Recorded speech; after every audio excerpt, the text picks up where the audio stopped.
Let's go. Hell yeah. Bring up the slides. Alright, I'm bringing up the slides.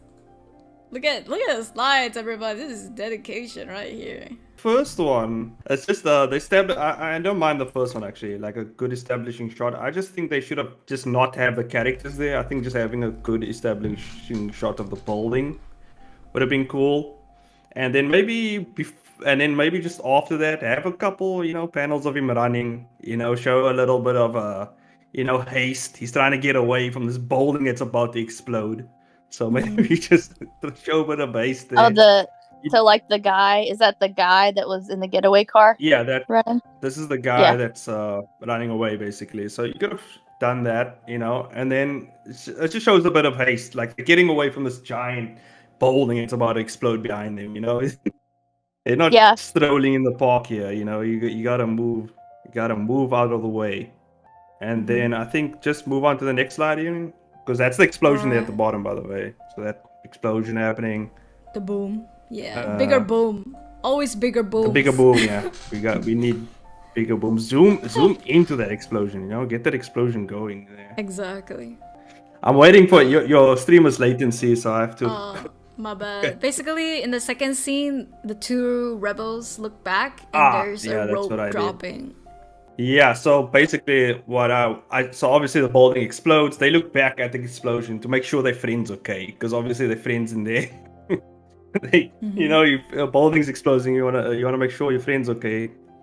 So she jumps out, but actually wait. Before she jumps out, the rope obviously flies out. I think that's a good indicator to show that she has an escape route. She's not just jumping out of the building. We haven't shown her yet, so it's like something's happening. What's with this rope? Yeah. Okay. Yeah. Next slide. Next slide is a building of someone jumping down. Yeah, I think it's that perspective where I kind of twisted the perspective a bit. This is a really cool perspective. It's tall. Yeah, I mean, if you've watched action movies, you see this perspective all the time. It's just someone just flying out of a building and people looking up like, what the hell's going on, right? And then we have the rope as well coming down. So and then you can see the people at the bottom. It really shows the scale, I guess.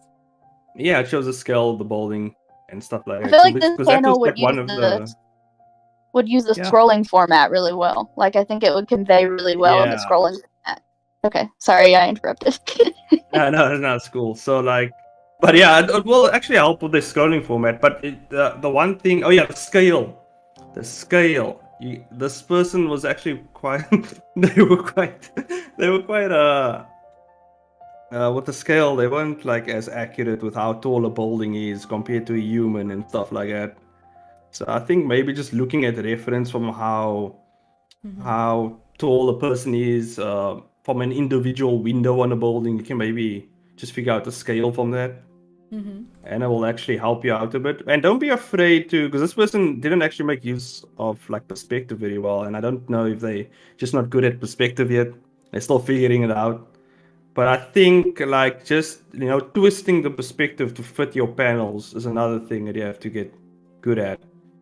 I mean, that just takes time. And obviously here in the next slide here, the chick reaches out for the rope. So I'm zooming into that aspect. She grabs the rope, So she grabs the rope, zoom into that aspect. You don't have to show the whole body, grabbing the rope, swinging down. We don't need to see that.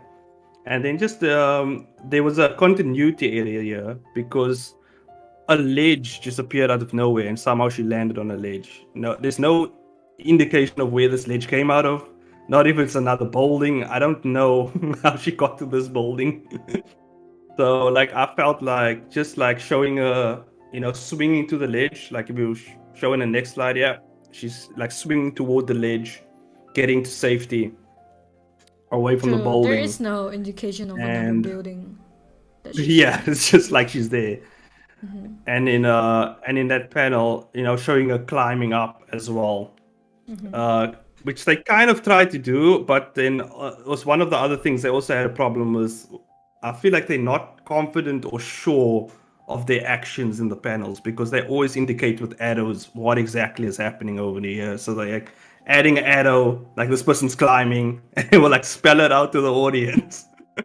And yeah, and then in this it's just they could have made use of a lot of speed lines as well and stuff like that. So you can say I kind of swapped out the panels a bit. So I first made her get away from the danger, then climb onto the building, then indicate to her friends that she's okay. True.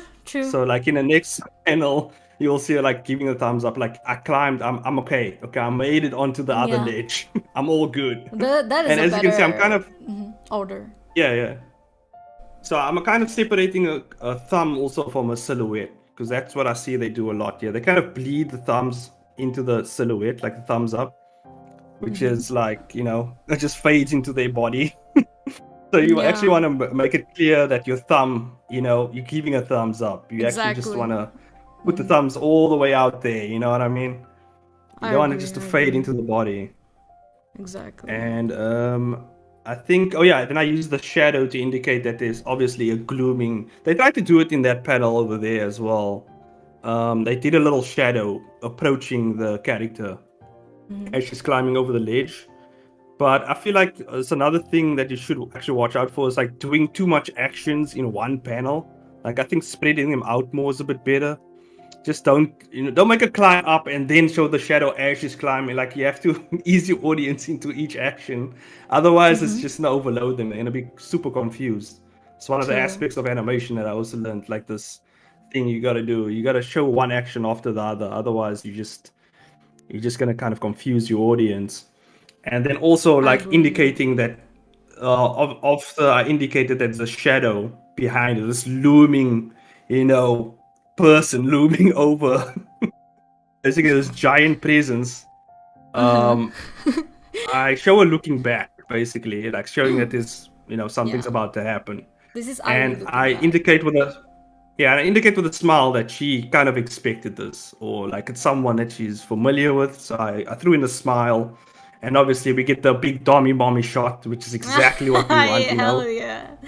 You want the big Dommy Mommy shot. You need the big Dommy Mommy shot, actually. That's what you need. And this is beautiful. You need this in your comic. And I think this is what you're trying to convey here.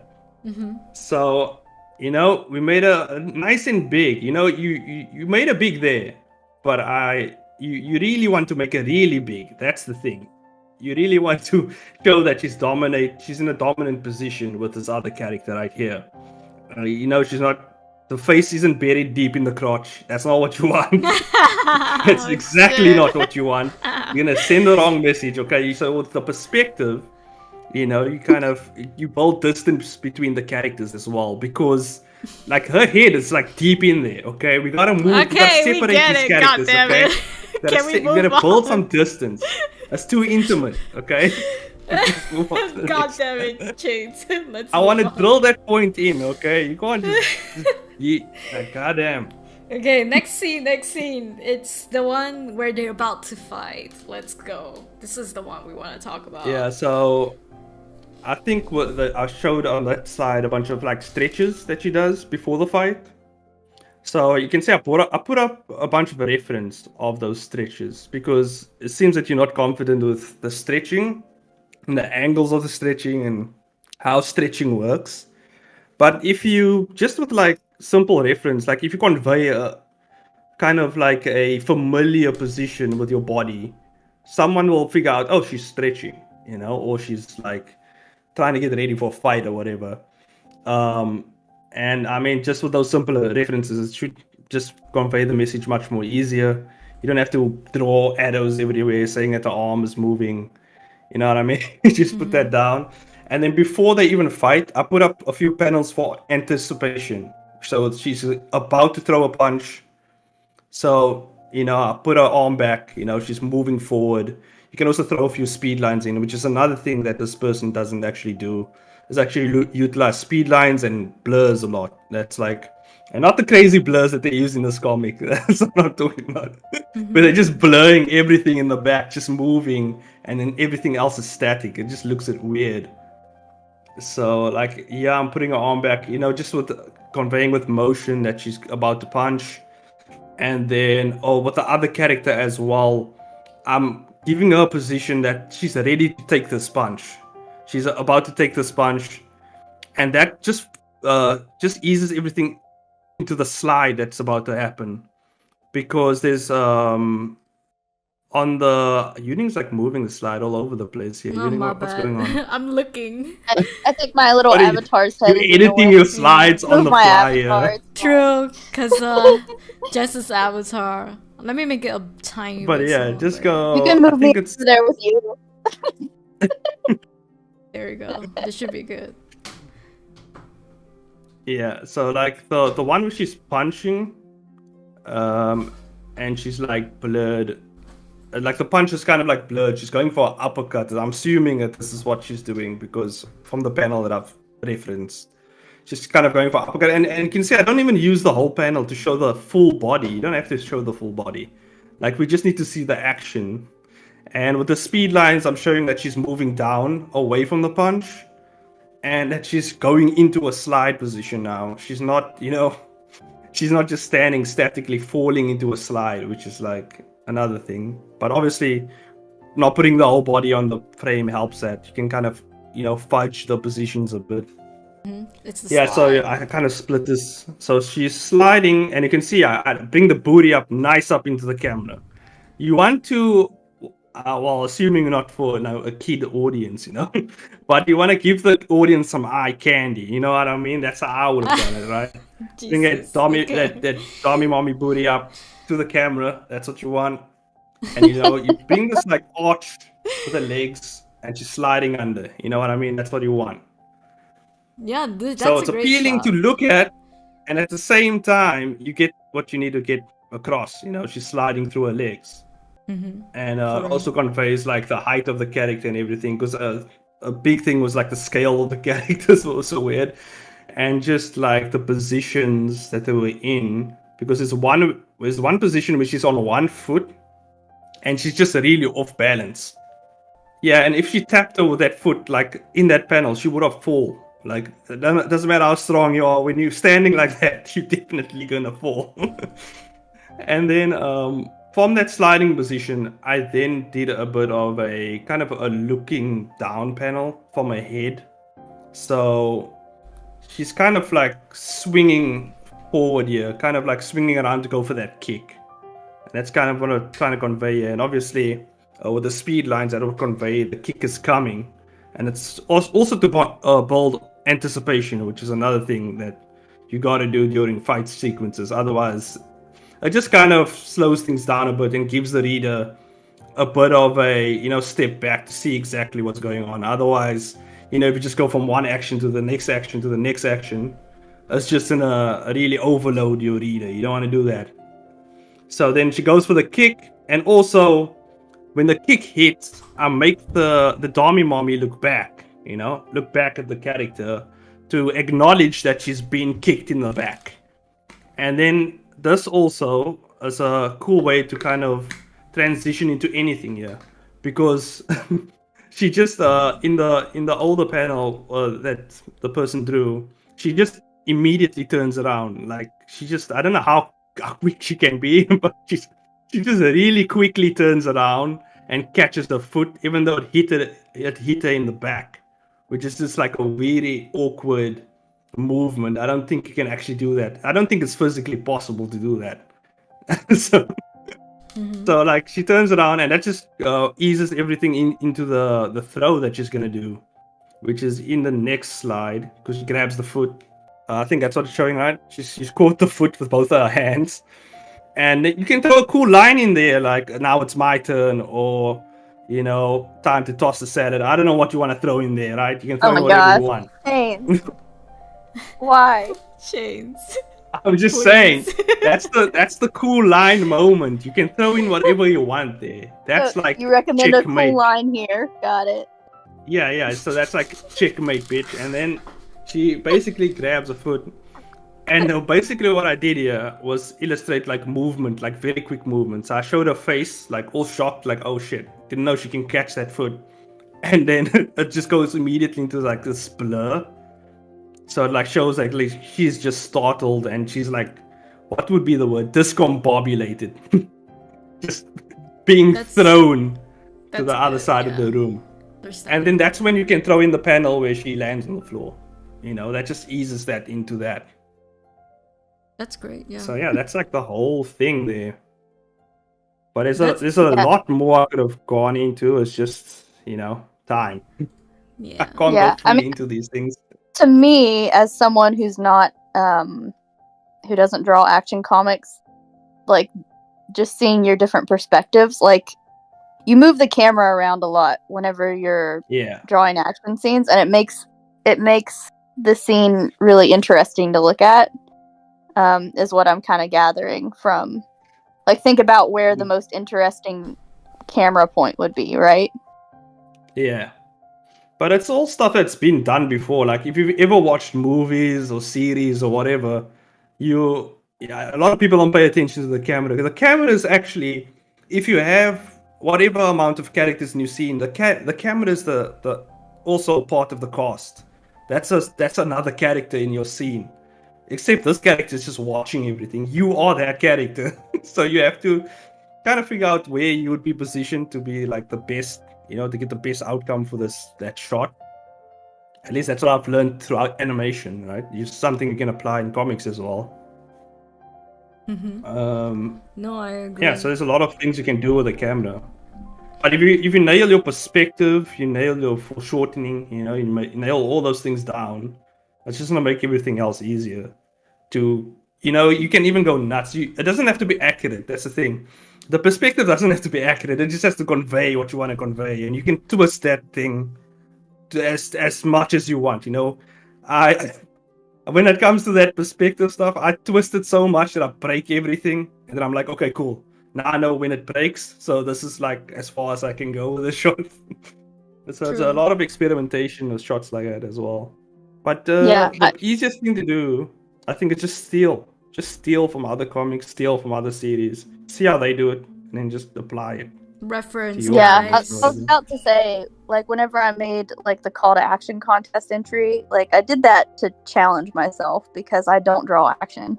I draw romance comics, you know, there's not a lot of action. So I found myself looking up way more references than I normally do for my normal work, because I wanted to have more interesting looking action shots. And I'm still not great. I'm not good at it. But yeah, like what you're saying makes sense to me, that you need to find a reference, like just scour for references on what kind of shots would look cool, right?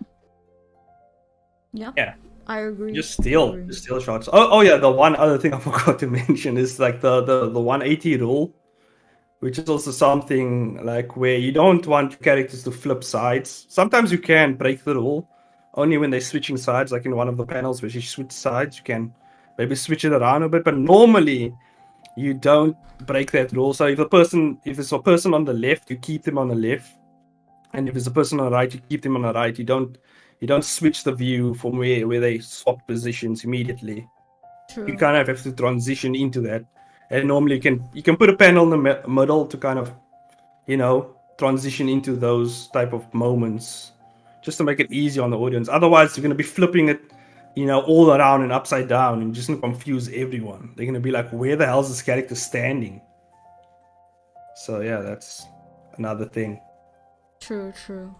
I mean, thanks again, Chains, for the I think I should do a video on this or something. Very detailed elaboration on how you can make this scene better. And artists, if you're looking, just know that Chainsaw has a professional career in fighting scenes and animation. So this is the best advice you're gonna get, you know, from all of us. Cause hell yeah, the best. Me and Jess, we are romance, fantasy, slice of life creators. We don't do animations as much. It's also why I don't pick up a lot of fighting comics. But because Chainsaw is here today, I decided to pick this one up just for Chainsaw to have a go at how we can make the fighting scene better, you know. But yeah, I was excited about this one because I wanted to hear what Chains had to say, because I could see looking at it that the panels weren't that interesting, and some of them weren't that clear, but I didn't know really how to fix it. So yeah, don't don't feel bad because I didn't either. So I was excited to hear what Chains had to say about it. Yeah.